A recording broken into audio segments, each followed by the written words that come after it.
Mapagpalang hapon pong muli, mga kaibigan, mga kapatid sa Panginoon. Isa naman pong mabiyayang hapon ang mayroon tayo na pinagkaloob ng ating Panginoon na makapangyarihan, mapagmahal. Kaya halina po kayo mga kapatid sa Panginoon ay ating muling pagsaluhan ang mga biyaya ng Diyos na nagmumula sa kanyang bukas na kalangitan, mga pagpalang spiritual na patuloy po nating matatanggap at nang tayo po ay tuloy-tuloy na makapaglingkod ng narapat sa kanyang harapan. Ngayon pong hapon, muli po natin pagsaluhan ang ating serye na nagsasabing Grace will make us strong to fulfill God's mandate.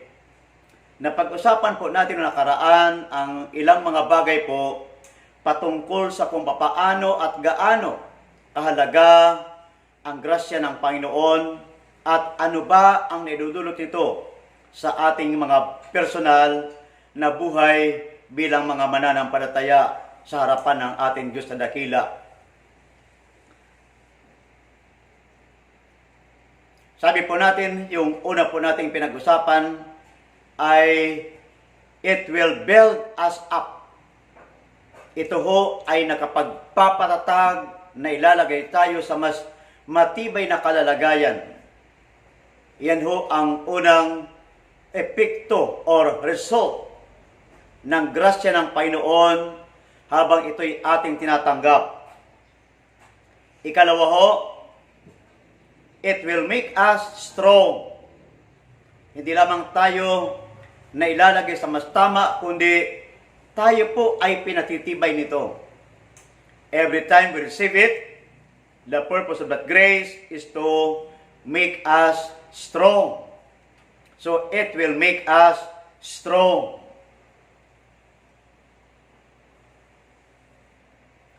Sabi po ng ikatlo na ating tinatalakay, na dito po tayo nagtapos ng nakaraan. It will help us become obedient to God. Mga kaibigan, mga kapatid sa Panginoon, ang grasya po ng Lord ay patuloy tayong tinutulungan ito, ini-empower. Amen. In order for us to become obedient. But now, papaano natin malalaman na tayo po ay natutulungan ng grasyang ito upang tayo'y maging obedient or masunurin? Simple lang po mga kaibigan. Sabi nga po natin madalas sa ating pong tribe of SCB, ang pagsunod po kuminsan ay madali po itong sundin, lalong-lalo na kapag gustong-gusto natin ang pinaggagawa sa atin. Pero ang purpose po o layunin ng grasya ng Panginoon ay dalhin tayo sa mas mataas na level of obedience. Sa mataas na antas ng pagsunod. Kumbaga, there is a price that you need to pay. Para ho, lalo nating mapatunayan ang tamang pagsunod. Kaya, dito po tayo nagtapos ng nakaraan at dito rin po muli tayong magpapatuloy sa ating tinatalakay pong ito.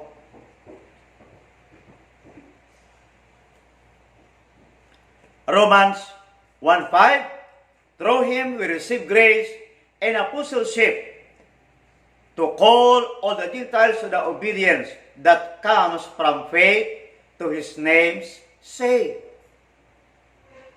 Nung tanggapin po natin ang grasya ng Panginoon, tayo po bilang mga hentel na matatawag. Ngunit sabi rito, upang tayo po ay maging masunurin. So kung ang bawat mananampalataya ay patuloy na naa-access ang grasya ng Panginoon, it means that in terms of obedience is not a problem to each other. Kay pastor ka, kay leader ka, kay ikaw ay member. Obedience is not a problem. Why? Because the purpose of grace is to help us become obedient to God. Every time you receive the grace, it causes you to become obedient to the dispenser of your grace and spiritual covering. Tuwi-tuwi nang tayo po'y tumatanggap ng grasya mula sa ating source. Tayo po mga pastor, tumatanggap tayo ng grasya mula sa ating mentor na kinikilala. So it causes us, it causes me, it causes you to become obedient to the dispenser of our grace. And at the same time, our spiritual covering. Dahil alam naman po natin mga kaibigan, mga kapatid sa Panginoon, that our mentor and our pastor also can prove to us, or ano man tawag doon, sila ang magpapatunay, sila ang magsasabi kung ako, ikaw, ay nagiging masunurin.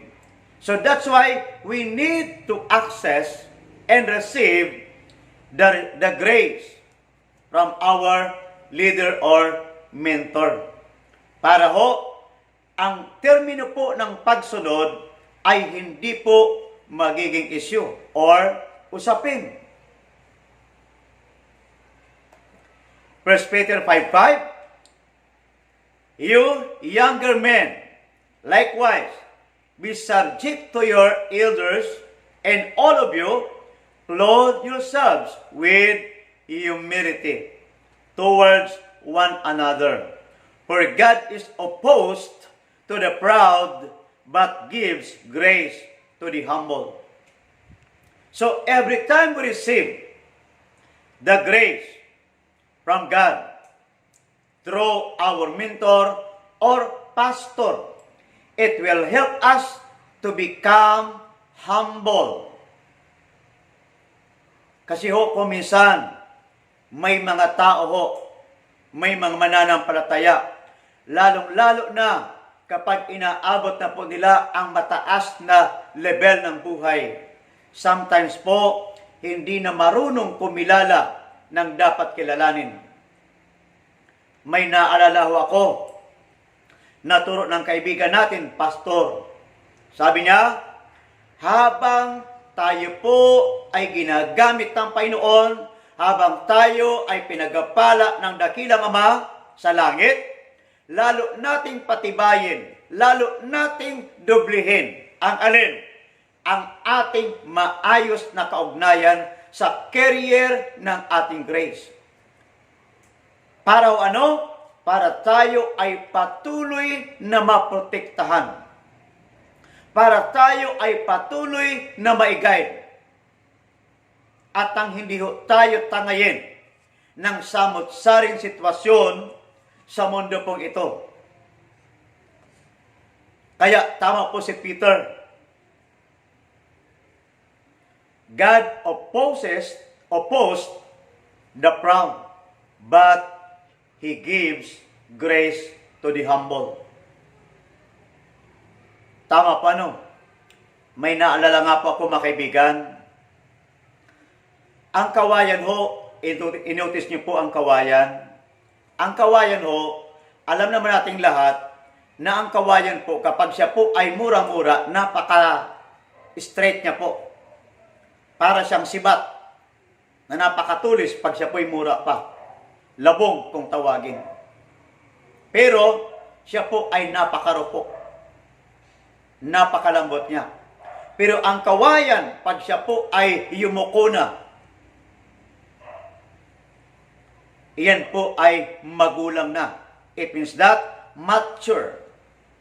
Mahirap na pong baliin, mahirap na pong putulin basta-basta. So, tayo po kapag tumatanggap ng grasya,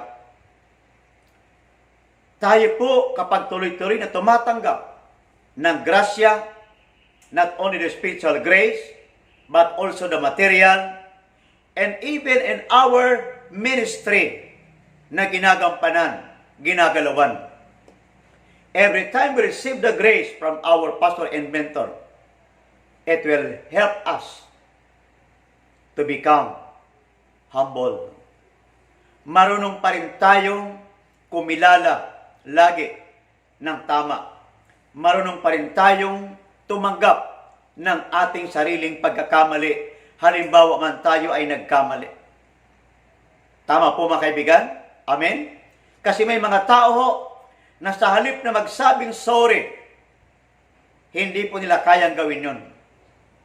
Kung ikaw ay pastor, nagkamali ka sa iyong mentor, hindi ka marunong humingi ng sorry dahil alam mong ikaw ay nagkulang, alam mong ikaw ay halimbawa nagkamali. Yung expectation ng iyong mentor ay hindi mo nagawa. Hindi naman yata mahirap sabihin na sabihin natin sa kanya, sorry po pastor, hindi ko nagawa yung dapat gawin. Same thing with our members. Same thing with our leaders inside our church. Dahil ito minsan ay mga bagay na kung titinan po natin ay simple, ngunit malaki ho ang epekto pagdating po sa ating personal na pamumuhay bilang mga mananampalataya. Kaya, huwag po sana nating kalilimutan. As recipient of God's grace, lagi po nating tatandaan at babantayan ang ating sarili. Dahil sabi nga ni Pastor Wilbert, ang pride at ang pagmamataas kung minsan ay hindi napapansin ng tao. Wala kang kamalay-malay, ikaw pala ay masyado ng mataas. Kumbaga, ma-pride ka na, halimbawa. So, kapag tinatanggap natin ang grasya ng Panginoon, tutulungan niya tayong matutuhang magpakumbaba. Kasi may mga tao po talaga. Masabi ko nga po, may mga anak na mahirap pong humingi ng sorry o magsabing, sorry, Dad and Mom. Sorry, Papa and Mama. Nagkamali ako. Di ba? Lalo-lalo na po sa atin mga mananampalataya, parang ang hirap sabihin. Ngunit tayo po bilang mga nasa tribe ng ECB, ang ECB. Tama ba? School of Church Builder. Ang pagkakaalam ko po, tinuturuan tayo lagi na matutuhan natin. Na sakasakali man tayo po ay nagkamali, nakagawa tayo ng hindi tama, kagad-agad tayong hihingi ng patawad o di kaya sabihin natin ng sorry. Bakit kanyo? Dahil pag ginawa natin yan, lalo tayong mapapabuti, lalo tayong mapapatibay. Tama po? Living in righteousness enables God to release the abundant grace that we need. Living in righteousness enables God to release the abundant grace that we need.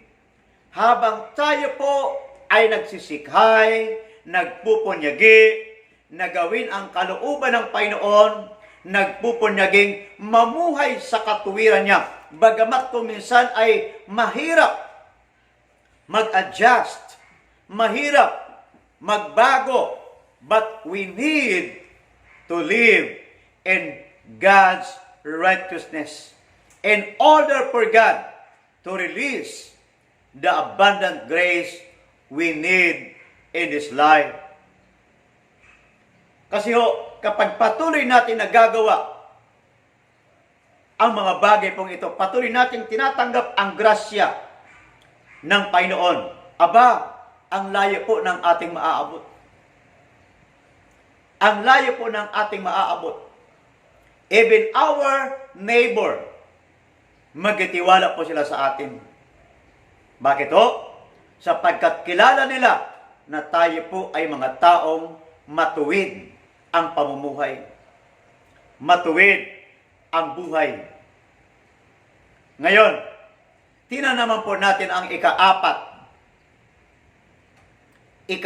na dahilan at resulta sa tuwi-tuwi ng tinatanggap natin ang grasya at nanunurture ito sa ating mga katauhan. It will manifest in making accurate decision.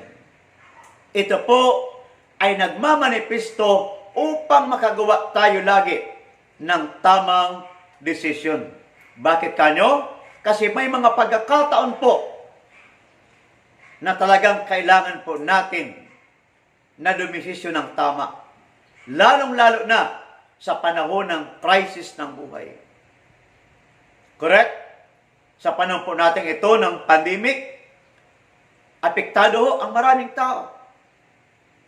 Kung minsan ho, hindi ho makagawa ng tamang desisyon. Sa halip na i-prioridad po nila ang makinig ng salita ng Diyos, sa halip na i-prioridad po nila unahin ang karya ng Lord, iba ho ang kanila nagagawa. Why? Because they are very much affected. They are affected by something or situation sa buhay po nila. Hebrews 4:16. Therefore, let us draw near with confidence to the throne of grace, so that we may receive mercy and find grace to help in times of need. To help in time of need. Sa panahon po na tayo ay humaharap sa matinding pangangailangan, higit nating kailangan ang gabay at grasya ng ating Panginoon para ho tayo makagawa ng tama at magandang desisyon. Dahil pag hindi po natin nagawa yun, anumang desisyon natin, tama man at mali, ito ay laging may kaakibat na resulta at responsibilidad. Halimbawa, ang nagawa mo ay hindi tama in times of need, in times of difficult situation. Ito ho ay may kaakibat na responsibilidad. Bakit kanyo? Sapagkat magkakaroon po yun ng hindi tamang resulta o hindi magandang resulta. Maaring hindi mo matanggap ang resultang iyon. Kaya higit natin kailangan ang grasya ng Panginoon upang ito ay lagi magmanifesto. Pagkat naniniwala ho ako, kapag dumadaloy lagi sa atin ang grasya ng Panginoon, together with His righteousness, ay dadaloy din po sa atin. Bakit kanyo? Sapagkat tutulungan tayo ng Panginoon sa linaw po ng salita ng Panginoon. Sa malinaw na mensahe mula sa salita ng ating Panginoon. Matutulungan po tayo na makagawa lagi ng tamang desisyon. Kumbaga, sa panahon na tayo may matinding pangangailangan, maghuhunos dili tayo gumawa agad ng desisyon. Bakit? Dahil may Diyos na patuloy na gumagalaw at nagpapala sa atin, o kaya'y tumutulong sa atin.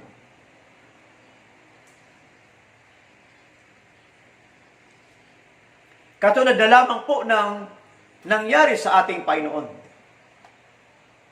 na nakalagay po sa Matthew 26 verse 39.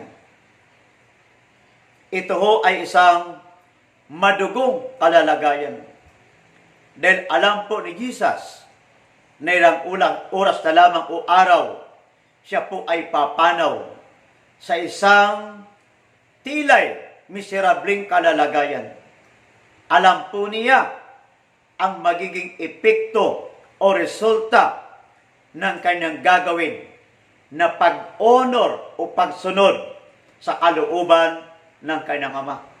Pero alam niya din po ang magiging resulta sa panahon na hindi niya po sundin ang kalooban ng kanyang ama. Kaya basahin po natin, "My Father, if it is possible, let this cup pass from me. Yet not as I will, but as you will." But as you will. Ito ho yung dalangin po ng isang anak. Kaya ho, ang istorya pong ito, ang talatang ito, ay lagi nagpapaalala sa akin, personally, na ang buhay kong ito ay hindi akin. Kay Lord ito.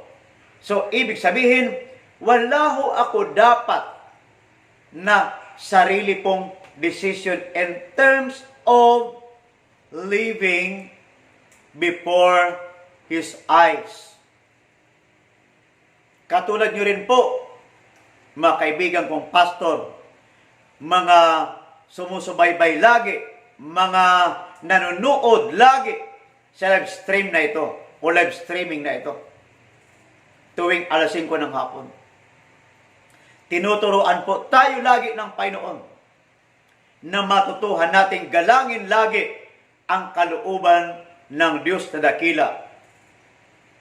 Matutuhan natin laging i-honor ang kalooban. Kasi po, masusukat natin ang ating totoong pagsunod kapag dumating tayo sa isang kalalagayan na tilay katulad ng kalalagayan ng ating Panginoon.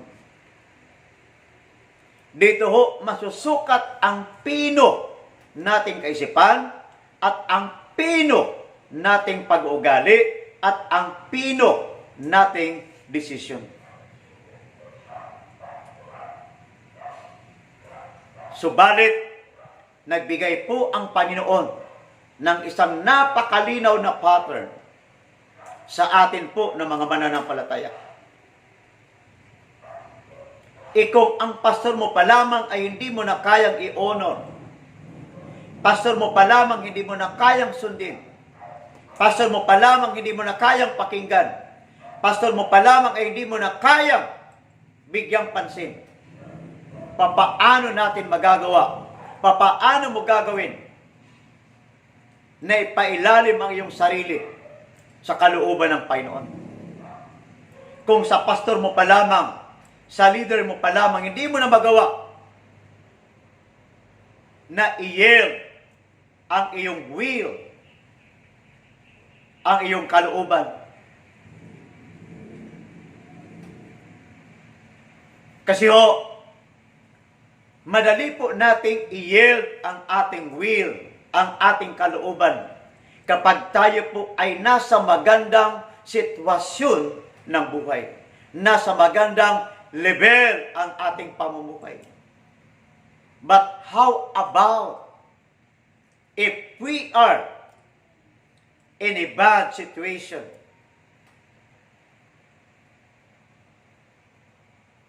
Nakahanda ba tayo na ipagkatiwala ang will natin ito? Ipasakop natin ang will na ito? Tama po? Katulad na lamang halimbawa, sa madalas pong tinuturo po ng ating mentor na si Pastor Wilbert, yun bagang maglalaang kalagi ng panahon, oras talaga, upang kausapin mo ang dakilang Ama na nasa langit, na may likha sa iyo at sa akin? Sa palagay mo ba, ang dali bang gawin yun? Lalong-lalo na kung madaling araw mo gagawin yun? Ngayon, magagawa lang natin yan if you are totally, kumbaga, nakasuko sa kanyang kalooban, ang iyong kalooban. Pero pag hindi po natin nagawang maisuko ng buo ang ating kalooban, it is impossible for us to follow or respect the will of our God. It is impossible for us to honor Him through our own will. Tama po? Kasi tingnan niyo po ninyo, sa oras pa nga lamang po, sa mga pagtitipon, alam ko po, kahit mga pastor, pagdating sa oras may problema.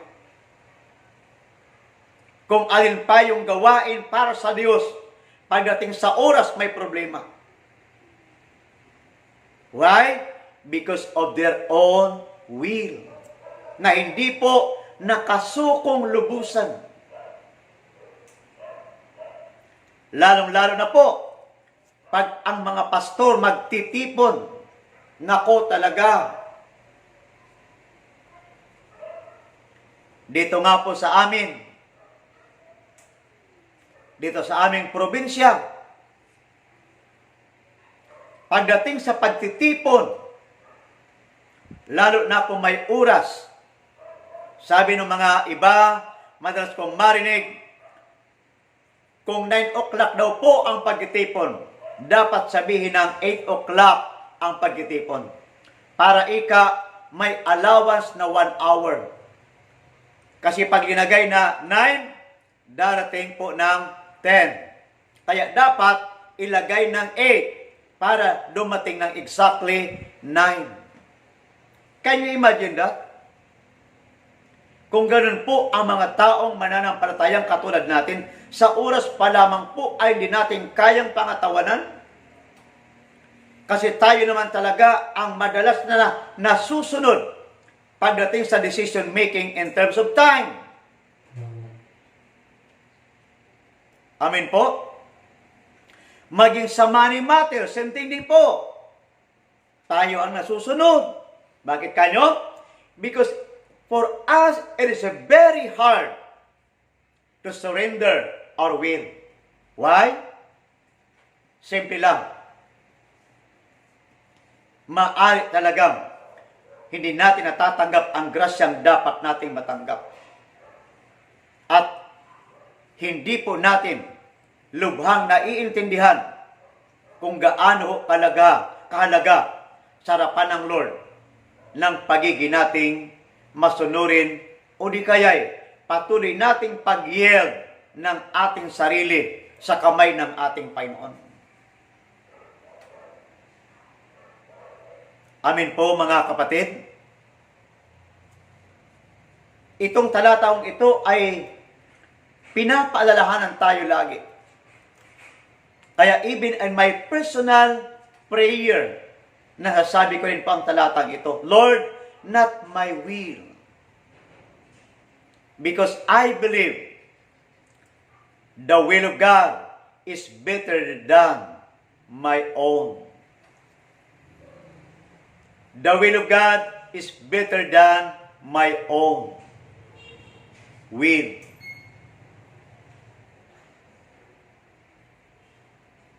That's why we have to yield ourselves before God. Sa tuwing tumatanggap tayo ng grasya, maaayos po ang lahat. Unti-unting madadala natin sa katuwiran ang bawat bagay, bawat parte o himaymay ng ating mga buhay. The more you receive grace, the more your spiritual capacity increases. And the more you become conscious of the righteousness of God. Sa tuwi-tuwi nang tinatanggap natin lagi ang grasya ng Panginoon, ito rin po ay nagiging instrumento ng Lord to increase, to enlarge, to wide, tama ba? To become wider, our spiritual capacity. Habang nangyayari ito, tumataas din po ang ating kamalayan. Tumataas din po ang ating sensitivity in the spirit. Nagiging sensitibo ang ating isipan, ang ating damdamin, ang ating kaluluwa pagdating sa righteousness ng ating Panginoon.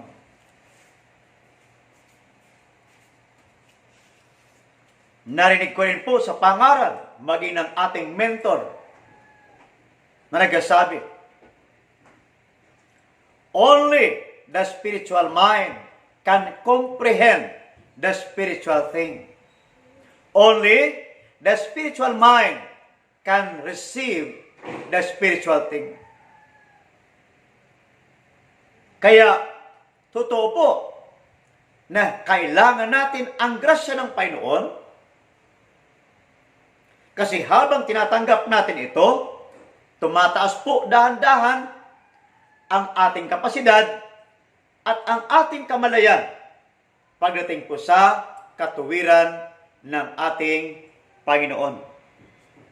Kasi habang tumataas po ang katuwiran ng Panginoon sa buhay nating ito, hindi na po mahirap sa atin ang mamuhay na totoong mananampalataya sa harapan ng ating Diyos. At hindi po tayo magbibigay ng kahihiyan sa pangalan ng ating Panginoon. Mga pastor na katulad ko, mga leader ng simbahan, mga member ng simbahan, hindi na po tayo makapagbibigay ng kahihiyan sa pangalan ng ating Panginoon. Why? Because our consciousness will increase also about God's righteousness. Parang ganito lamang po yun. Every 5 p.m. in the afternoon, yung ating kamalayan, lalo-lalo kung tayo naman ay nasa bahay lagi at may available lagi na Wi-Fi. Lagi po tayong may kamalayan na pagpako ng 5 p.m. 5 p.m. Siyempre, afternoon po yun. Nakalaan na po ang ating isipan, ang ating tainga, ang ating buong katauhan upang makinig ng salita ng ating Panginoon.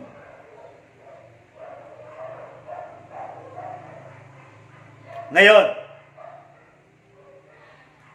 puntahan po natin ang ikalimang bahagi. Ikalimang bahagi na nagiging resulta at nagagawa sa buhay mo, sa buhay ko, ng grasya ng Panginoon, the way we receive the grace from God. Number 5, it will make us to be an asset in God's kingdom. It will make us to be an asset in God's kingdom.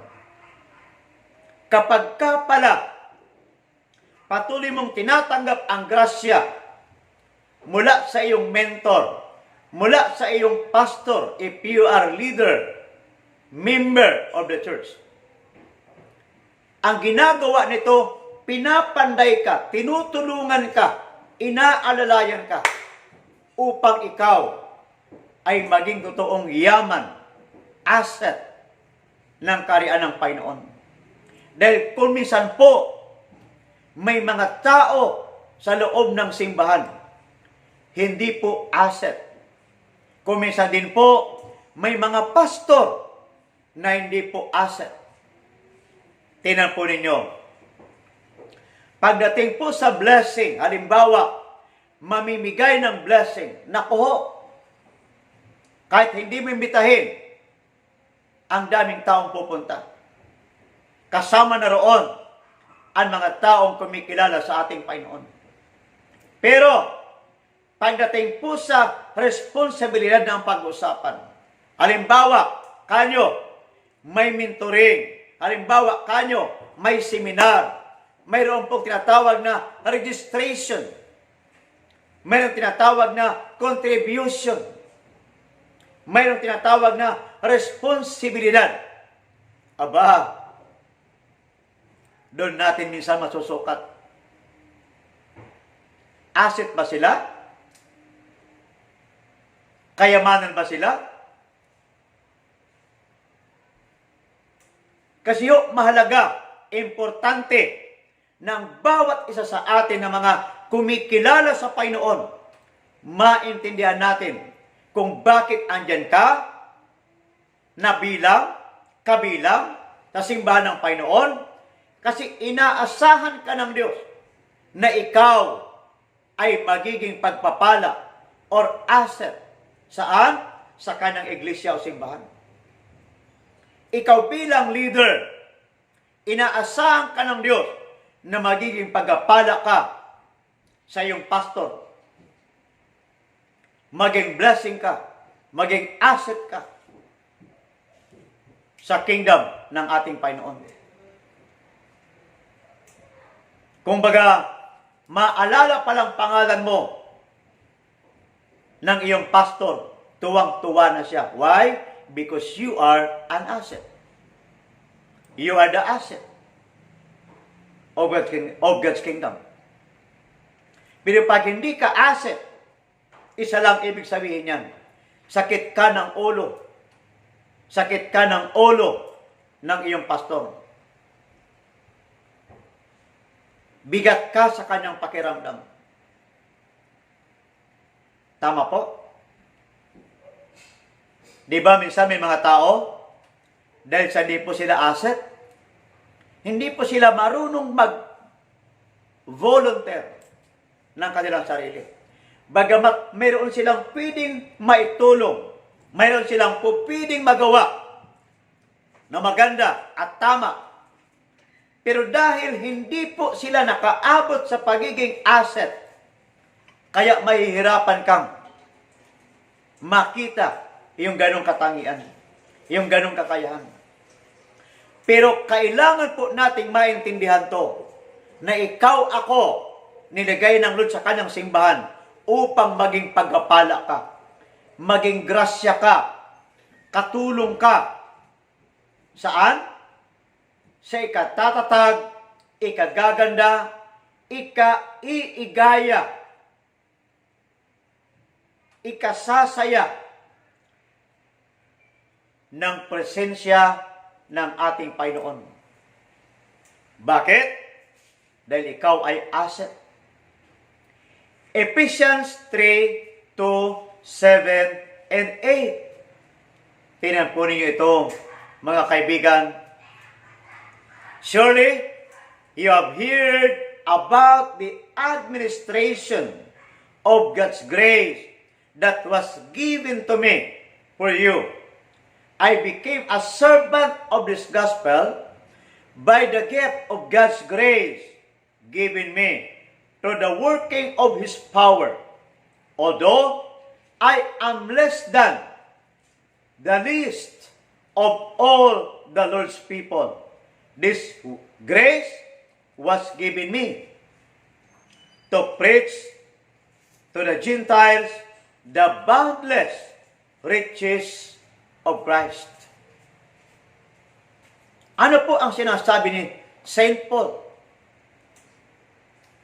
Sabi niya, nung habang tinatanggap niya po ang grasya ng Panginoon, siya naman po ay naging dispenser ng grasya po ng mga Kristiyano sa Efeso. Sa Ephesians. At kaya po siya po ay naging administrador ng grasya ng Panginoon. At sabi niya, ako ay naging servant ng Ebanghelyo ng Panginoon. Bagamat sabi niya, ako ang tingin ko, sarili ko, ako na ang pinakamababang tao sa mga tao ng Panginoon. Pero makikita po natin na sa kanyang buhay, siya po ay isang lingkod ng Panginoon na may maraming pinatunayan, may maraming nagawa. Kasi siya lang po ang apostol ng Panginoong Hesukristo. Pagdating pa lamang sa kanya mga epistles, mga sinulat, ang dami niya pong nagawa. Kaya sabi niya, bagamat siya man ay pinakang maliit kumbaga, pinakang hamak kumbaga, ngunit dahil sa grasya ng Panginoon, nagawa niyang ipangaral sa mga hintil ang hindi ho masukat na kayamanan ng Panginoon. Kayamanan ng Panginoon.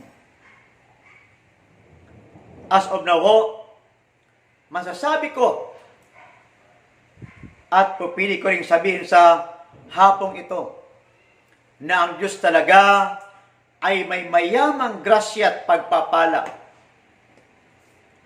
dito po sa tribe of Isibi.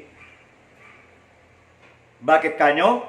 Kasi as of now, bagamat lockdown, bagamat limitado ang bawat galaw, but only Isibi Group, ang mayroon pong programa na everyday mayroon pong mensahe ang Lord. Mayroon pong mga sariwang pagpapala mula sa bukas na kalangitan. Kaya masasabi ko ho, parang proud ako. Hindi para magmalaki, kundi proud ako, kagalakan ko, natutuwa ako na ako'y napabilang sa samahang ito. Ako'y napabilang sa grupong ito. Na kumbaga, sabi ko nga po sa aking sarili, tila'y isang ilog na hindi matuyuan o di kaya'y hindi natutuyo, I mean. Isang ilog na tuloy-tuloy ang daloy ng tubig. Kasi aking pong nanotice na sa bawat pagkakataon na may iba ring pastor ng ECB Group na nag-live stream, nakapagtataka bakit ang maminsahe ay hindi po magkakakontra. Lagi pong isa lang ang daloy. Ang purpose is to establish the church strong. Ang purpose, patibayin ang bawat mananampalataya. Pahusayin ang mga paglilingkod. Aside from that, every second Tuesday, kumbaga, kaya twice a month, mayroon tayong tinatawag na live streaming pa rin po, mentoring online with our mentor. At marami pang iba. Kaya patunay po yun ng grasya ng Panginoon. Patuloy tayong tinutulungan ito na namumuhay sa katuwiran at nagiging asset sa kanyang kaharian. Ngayong hapon po mga kaibigan, mga kapatid sa Panginoon, mukhang inabot na naman po ako ng oras para ho magpaalam. Inabot na naman po ako ng aking time para ho dito muna tayo tumigil sa usaping pong ito. Ikatlo pong bahagi ng ating pinag-usapan. Anyway, kung mabibigyan pa rin po ako ng pagkakataon ng ating mentor, na ito ay may pagpatuloy ko. Ipagpapatuloy ko pa rin po ito. Kasi nasa ikalawa pa lang po tayo halos, o ikalimang bahagi pa lamang tayo. Na nagpapatunay na ang grasya pag tinatanggap natin, ito ang mangyayari sa iyo, sa akin, at sa ating lahat. Pastor ka man, dahil may mentor ka, leader ka, dahil may pastor ka, membro ka, dahil may pastor ka. So lahat po tayo magiging asset. Ang sarap ho isipin na lahat tayo bilang mga mananampalataya ay nagsisikhay, nagsikap na maging asset. Kasi ho, pag asset ka, hindi ka mahirap pakisamahan. Madali kang pakisamahan at mahusay ka rin makisama. Madali kang mag-adjust. Madali kang gumawa ng magandang bagay. Why? Because you are an asset. Ngayong hapon, dito ko lamang po muna tatapusin ang ating pinag-uusapan po. God bless us all. God bless us all. Amen. Were you blessed with the message today? If So, please like, subscribe, and hit the bell button below for updates. Thank you for watching and see you next streaming.